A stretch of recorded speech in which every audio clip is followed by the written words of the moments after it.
Hello, folks. Hello, hello, hello, hello. We are back again.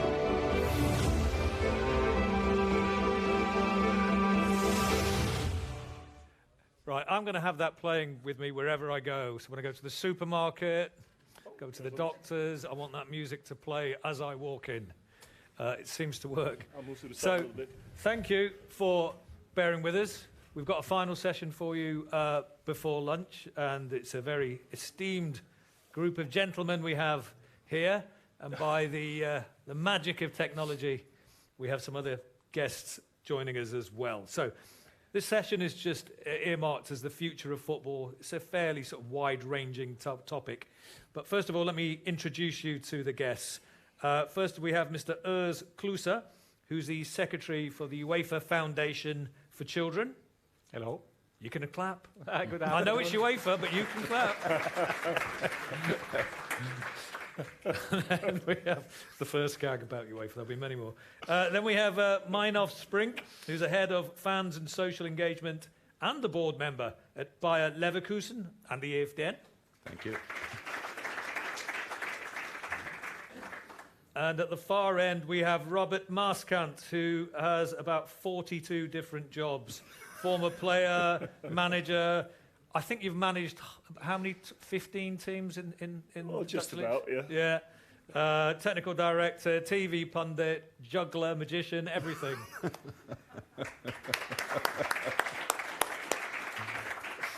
And then by the magic of Zoom, we have a huge figure over here on the big screen of Mr. Louis Sahar, ex-footballer, who, again, probably played for most of the clubs in England, from what I remember. Newcastle, Manchester United, Fulham, Spurs as well, I think.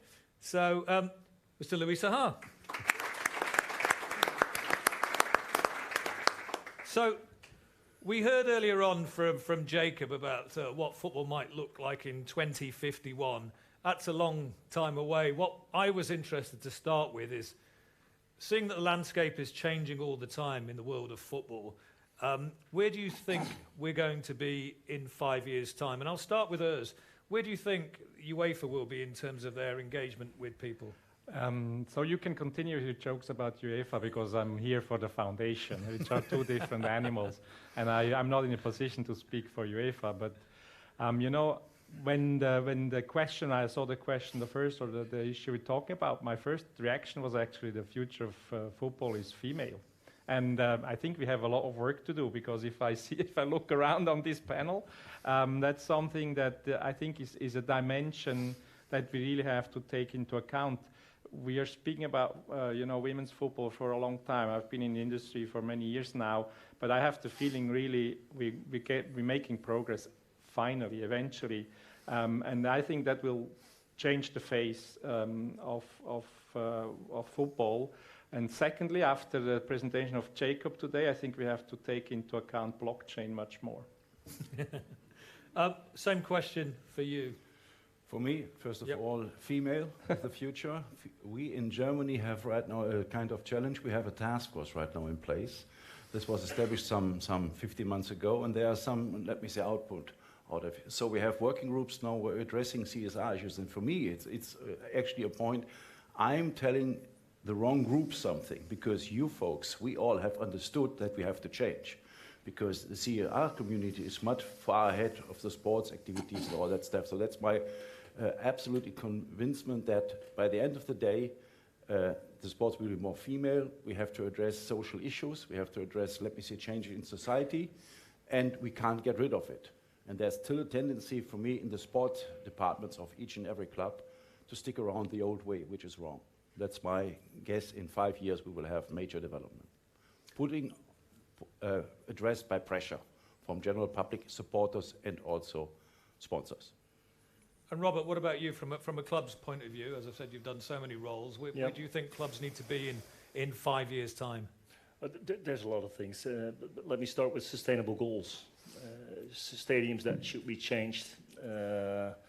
Accessibility for stadiums could be a lot better still. I totally agree with the women, of course, which are going to be playing a much greater role than they do now so far. Fan engagement. I think it's great that, for example, PSV Feyenoord and Ajax, which are not the best friends most of the time, already are running programs where younger children are starting to meet, play against each other, play with each other in tournaments to gain respect. And in my dream world, there would be stadiums without any gates and without any fences. And that can only start. I mean, I've worked in the MLS as well in America, where people come to stadiums and where there's no aggressiveness in stadiums at all. And I know we're the humankind, it's a little bit embedded in our nature, but that's something we, as CSR, we can already work on by having programs and letting young children meet each other from different clubs. That's why, for example, last year, of course, the book with Bruges was fantastic, and those are great steps to take. Louis, let me ask you, hopefully you can hear me. What role do you think players have in this? They have a huge role because they are the best ambassadors. I think they are not maybe equipped in a sense to understand exactly their power. They have like maybe a brilliant tool, which is social media or their mobile phones, but the communication in some way is disrupted, is not great in terms of like having them overwhelmed sometimes or just distracted many times by the amount of content that you can see. So they need to have like a better communication towards all those who have data. Information is very important, but it needs to be delivered in such a manner that it makes sense for those players to actually digest information and then have a sense of great communication towards the youth, towards the people who can follow them. And this is, I think, in terms of understanding what clubs, organization, and family members can do around them, it's very important that they have the right communication with them. Just to ask you another question about that, Louis. So we saw the effect and the impact Marcus Rashford had in the UK, which was an initiative he took upon himself. What did you make of that? It was brilliant for multiple reasons, because he started to do it when he's playing. He's young, showing that it's possible to do it when you are well supported by people who can get the message across again. And this is what is very important. This guy has been empowered by some people around them, like a big group of specialists who are able to actually address the message that he wanted to send to the MPs or whoever who can take decision. And this is what needs to be put in place for some who want to have some action done. So this is the issue, is really not to force anybody who are not prepared, who don't want to do that, but the ones who actually have a say and have like really a big passion about doing something is brilliant. And they can touch in every topic. Some people will touch on environment, some it's food, some is like health in so many aspects, and security. We want integrity, and people can, by being together, do something great because they have an influence. Those guys are followed by millions of followers, and basically they sometimes don't know how to use it correctly. They are afraid when they're alone to be pressured. Like at some point, he had been pressured to only focus on football and so on. But when you are well, let's say, supported, you can do amazing things. And this is why I think we need to really improve in that sense. Thanks. So let's just take the topic of health, for instance, to try and focus down on it. Urs, what UEFA's plans, or UEFA Foundation, I should say, plans going forward with that? You have seen, I think, there's the campaign of UEFA as an institution also to follow up on the campaigns that have been done before. And I think it's very important, as it was just mentioned, also to involve the role models inspire the young people to live healthy and have a good lifestyle. So I think it's also something that is very close to the sport. It's important to be engaged and do more for the community. I think in the future is what we have to do. And one thing is, you know, personal development, health, and the other thing are more societal problems like the environment, which is today one of the big issues, and it's something that we also have to take into account. And health being, of course, different question for what we have in Central Europe than what we have outside of our bubble in the industrial world, you know. We're always thinking a little bit in what we see, but it means something different to the rest of the world. So we have to work on that as well, and that's what we try to do with our programs. Okay. Question to you, Meinolf. I mean, you're on the board. How important has that been for forcing change or convincing change in your club? For me, for instance, I'm here at the EFDN since 2015 or 16, I don't know for sure. So I've taken so many issues from those conferences, like walking football we are doing in our club, Fans Active, and all the activities, the school projects, projects for kids, which are based on health and education. So it's for me something, when I'm coming back from those conferences, that we are in a discussion internally. There's not, right now, that's a no-brainer. We are doing this. We started this, let me say, decades ago with school projects, but we have to realize we have to do more. And I think the floor is now open. It has changed because it's expected. And I think that is a momentum you need to use, otherwise you are losing, let me say, your contact, your acceptance level in the local communities, the football brand itself, overall. And it's also something which is based on international approaches. We have brought a project with the Urs Foundation, sending, let me say, coaches to countries with refugees just to train them. And that is something for us which is now kind of our DNA, and we have to make it even bigger. Maybe to add, you know, I think what you mentioned is the momentum. And the momentum with that's what we feel with the pandemic has changed. Definitely, there's much more urgency in these kind of issues today than there used to be.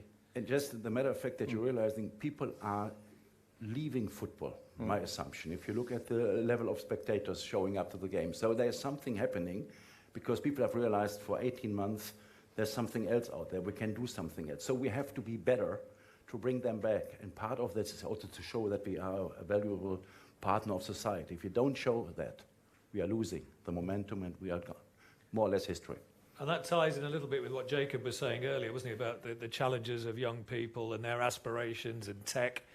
But I wonder, Robert, were there any important lessons that you learned or the club learned during COVID? Anything that you were using in the future? Well, that comes back basically to fan engagement, where if you don't have a good CSR program, being a football club, then it's just only about football, and that's not going to be enough anymore with the next generations. You need to offer more to the people, to your communities, to get them engaged and actually feel like it's your club, it's your community, and you're going to meet friends there. That could be outside of the stadiums even. If you have your stadiums there and there's more things to do than just that football game. And I do realize there's traditional clubs. We're actually sitting here in one of the venues, which is a football club. If you put up LED boarding, fans wouldn't like it.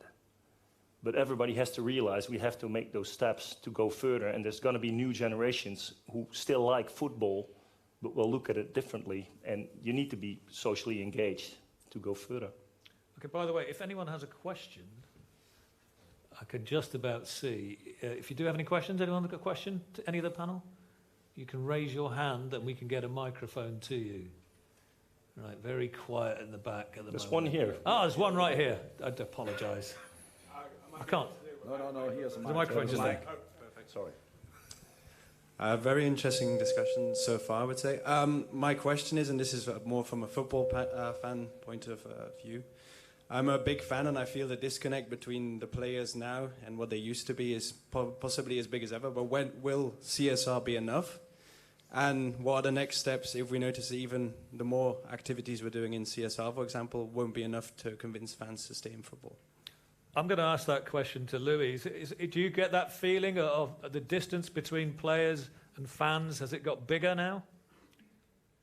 I'm not entirely sure, to be honest.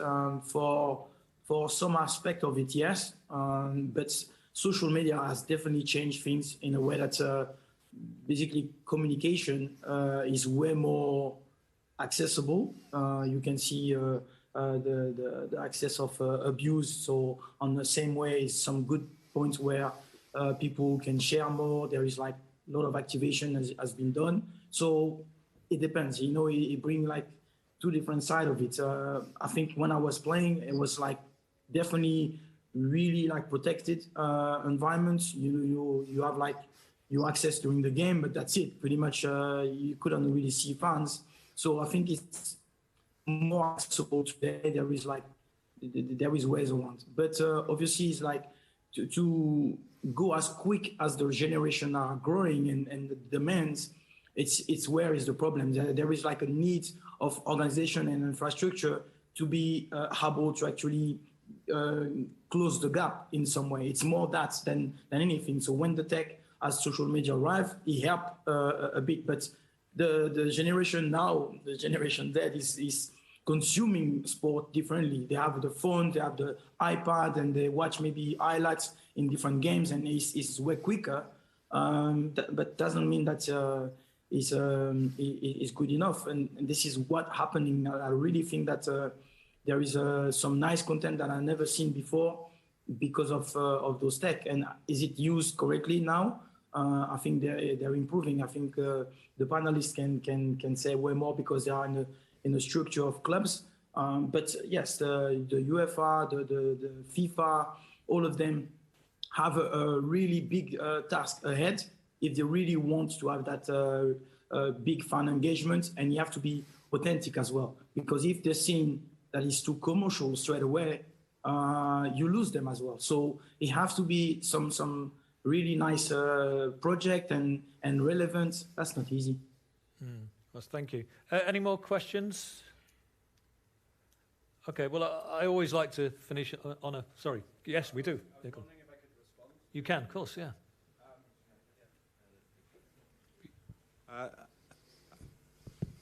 I think it's a very good point to raise about social media, but what we've discovered over the past few years, a lot of these players don't even run their own social media channels. So how does that then tie into the authenticity that I think fans crave? That's a very good point. That's what I was just saying. It's like if you don't create the environment where it's safe, where like the players feel like they're not going to be armed as they are on social media, that's the problem. Some will do it, and some will engage and correctly. Some big stars are on their social, but it's such a big toll on the mental side that the players have to focus. So it's really hard to actually find the right balance, and it's about the tech and the big platforms on social to do what it is possible to actually protect those users, whatever is like fans and the athletes. There is a need of authenticity and safety. Otherwise, yes, the kind of a gap is going to be an intermediary. It could be a community manager, and we have seen that some have done some big mistakes as well, because yes, a fan hates that, and we do understand, and this is what we're saying about the commercial aspect. If like it's to make only endorsement of product, people understand that basically they have been taken advantage of. So we don't want that as like really like lovers of the game. It's about authenticity, passion, how to express it, and then make sure that kids really feel like they are connected to that emotion. I think the fascination is still there, you know. We shouldn't be too pessimistic. I mean, now after the pandemic, you have the Euro, we had some fantastic games. I mean, people were really craving to go back and to have these emotions. I mean, I'm not saying that because I'm Swiss, but that Swiss-France game with the underdog, you know, performing against, and then losing, winning, that was just emotionally the best what you can do for football. And I think there's actually a lot of footballers, the kids, they love the big heroes. I mean, the following that you have on social media now for the big footballers is huge. It's maybe more direct than to the club nowadays. So this is something that also has to be taken into account. And also when you say a disconnect to the players, from our side, I can just say we always have very good engagement from players. So everything that is, I don't know if it's with you guys, but if it's the social cost, they're very happy to work, to do stuff, and they're always very engaged. It almost makes me cry sometimes how they deal with the kids and how they want to do stuff. So I think we also have to see the positive side. There is really commitment and engagement. I hardly ever hear, no, I'm not interested, etc. for the children. They're really trying to do their best. You have to find a smart way to have an alliance between the player and their, let me say, social media skills and the club's activities. But you need to address, I think, a couple of things. For instance, in our club in Leverkusen, we have a no-show rate at a game around about 15% per game. We have now, after 18 months, when you look at the stadium, how many people are coming, you're realizing, okay, is that there's a decline. You have to realize that young supporters and young fans are distracted all the time, so they aren't able to watch a game for 90 minutes. Having all said this, you have to find a way to address their needs and also to be, let me say, a club which is touchable, and for them somehow they have to be proud of the club, what the club is doing. It's not about sports only, because sports is fascinating, but they're expecting now more. And I think that is something which has to be, within the work of the clubs, accelerated, because if we don't do that, we will have to pay the bill by the end of the day, and it doesn't take any longer. The next 2 years, 3 years will be very decisive concerning this. I'm absolutely convinced. Okay, as always, we're running out of time, so I'd like to finish with a word from you all about, I want you to, as Urs said, there's lots of reasons to be optimistic. So I'll start with you, Robert. Just give me one reason why I should be optimistic for the future of football in CSR. There's hundreds of reasons, but one is, like I already mentioned, that the communities is going to be more and more important for football clubs. And a football club is absolutely the easiest way to bring people together, and large groups of people from different age groups. So football is going to be very important for this. Urs, and you, what's in your mind that you think is something that's positive we could look forward to? It's the universal sport that, if you look at it globally, it's still so much to give and to prove. I think really we have to engage more in terms of community in the changing generations. That's something that definitely needs to be, with all the problems that are already there, that needs to be addressed right now. So I totally agree with that. But since the sport is still, it's an easy sport. It's just one ball, 11 players on each side, and that will not go away. And when we're all dead, it will still be, the people will still play football. Meinolf, for you? They made the most important points. It would be a kind, I need to repeat that, and that's something. I give you time. Ask Louis. I'm going to ask Louis, because we'll give the last word to Louis, because he deserves it for joining us. So, Louis, what's keeping you optimistic about how... Because people still say, don't they, do the players really care? They earn too much money. They're divorced from reality. They don't know what's really happening in those communities. Well, what gives you optimism that this might not be the case? It's not the case. I do think that there is a lot of people around them. There are a lot of content on the internet, on the social, that want them to be distracted. It's, for me, this is my view. Those guys know, they understand. It's been highlighted by Marcus Rashford, but Lewis Hamilton, some others, really committed to help their community. So I do feel that there is now a road that has been built by those pioneers. I was not maybe invited to do that when I was playing, maybe not courageous enough.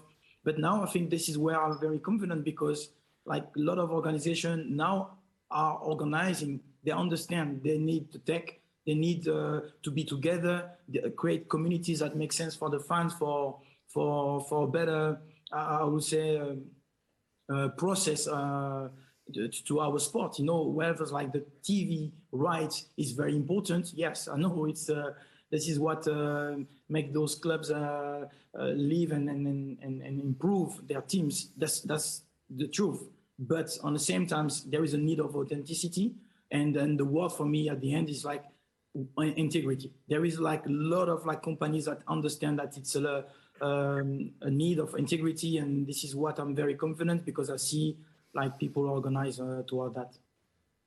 Thank you. We have run out of time, so it's been fascinating, and we could have gone on forever. But I think, there are a lot of positive points in there. And then the term fan engagement and wider community came up again and again and again. So I'm hopeful that, when we are sitting here in 5 years' time, wherever that might be, the 76th EFDN conference, that, we'll be talking about what great success we've had in those 5 years. So if you give a round of applause to your panel, please.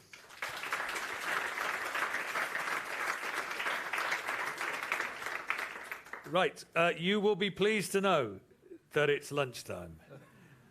So hopefully you know what's happening after lunch. There are some workshops, some practical ones. 2 of them involve getting on a bus. So again, ask anyone with a blue EFDN outfit on. They should be able to point you in the right direction. I think that's if you're going to the Walking Football League or street football. The others, I believe, are still in this building, which is Playing for Success, STEM, Nobody Offside, and Show Racism, the red card. If you haven't voted, vote. Your vote is worth 80,000 euros to somebody. That's quite a lot of money, isn't it? So please do vote. Thanks again for your time. Sorry we're a little bit late. We'll catch up. Bit of that this afternoon. So go and enjoy lunch. Thank you.